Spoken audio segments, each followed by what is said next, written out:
안녕하세요. 공중보건학의 이은석입니다. 자, 우리 이번 시간에는 모자보건에 있어서 임신분만 관련 질환 부분부터 볼게요. 임신분만 질환. 모자보건. 이번 시간까지 하면 우리가 공중보건학의 제2장이죠.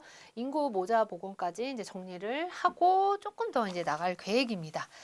임신분만 관련 질환 하기 전에 우리가 그동안 이제 모자보건으로 넘어와서 모자보건이 왜 중요한지, 모자보건에 해당되는 인구 구성이 굉장히 많았어요. 60에서 70%.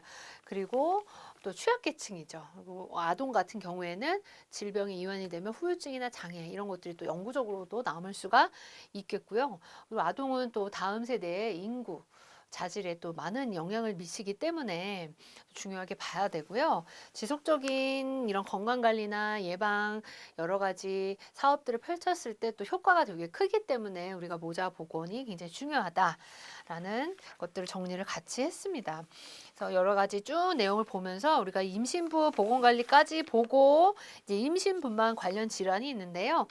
이 부분 같은 경우에도 여러분들이 이런 게 있구나라고 보면서 그냥 가볍게 넘어가셔도 될 것 같아요. 그래서 몇 가지 질환 중에서 풍진이 있는데, 풍진 같은 경우에는 만약에 이 강의를 들으는 분들이 또 여학생들이 있다면, 풍진은 반드시 내가 풍진 항체가 있는지를 꼭 확인을 하는 것을 저는 결혼 전에 반드시 확인해야 되는 항목 중에 하나라고 봐요. 왜냐하면 풍진으로 인해서 임신 중에 풍진이 들어왔다. 근데 항체가 없어. 이러면 굉장히 태아에게 안 좋은 영향을 미치기 때문에 이 풍진은 인공 임신 중절을 하는 대상자이기도 합니다. 이런 풍진에 대한 것도 꼭 확인을 해봐야 되는데요.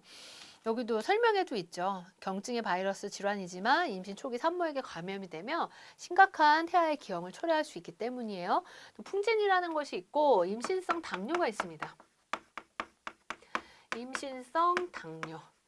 우리가 줄여서 임당이라고도 얘기를 하는데, 이 임신성 당뇨 같은 경우에는 보통 26주 이후에 시행을 하죠.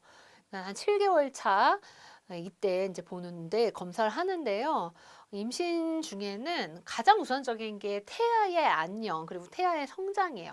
이 몸에 모든 엄마의 몸에 있는 호르몬들이 그렇게 바뀌기 때문에 이러한 질환들이 또 찾아올 수가 있어서 임신으로 인해서 생기는 대사장애가 찾아올 수 있기 때문에 또 잘 봐야 됩니다.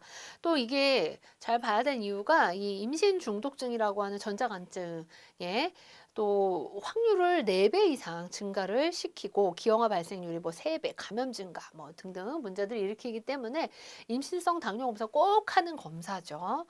우리 산전에 임신 중에 쭉 태아와 함께 성장을 하면서 하는 검사 중에 하나고요.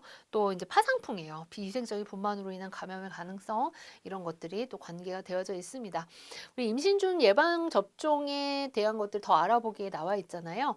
임신 중에 생백신, 그러니까 풍진이나 홍역 이하삼염, 폴리오 이런 것들은 하라 마라 접종 금기입니다. 접종 후 3개월간 또 피임을 해주셔야 되고요.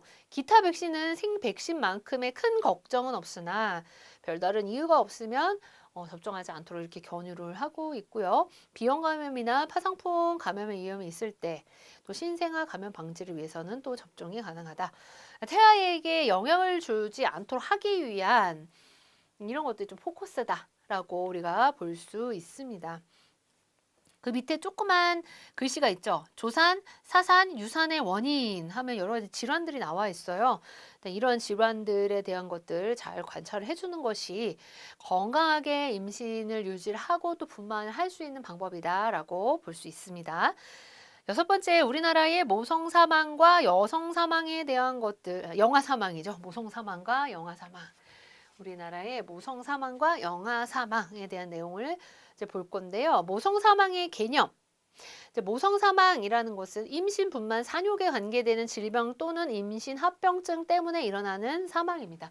그러니까 모성 사망, 뭐 사고, 모성 사망일까요? 아닐까요? 사고는 이 안에 안 들어가요. 왜? 임신, 분만, 산욕에 관계되는 질병 혹은 임신 합병증 때문에 발생한 사망이 아니라서 그렇습니다. 여기 참고로 이제 산욕이라는 얘기가 나오는데요. 우리 산욕기는 출산 후에 6주까지의 기간을 말합니다.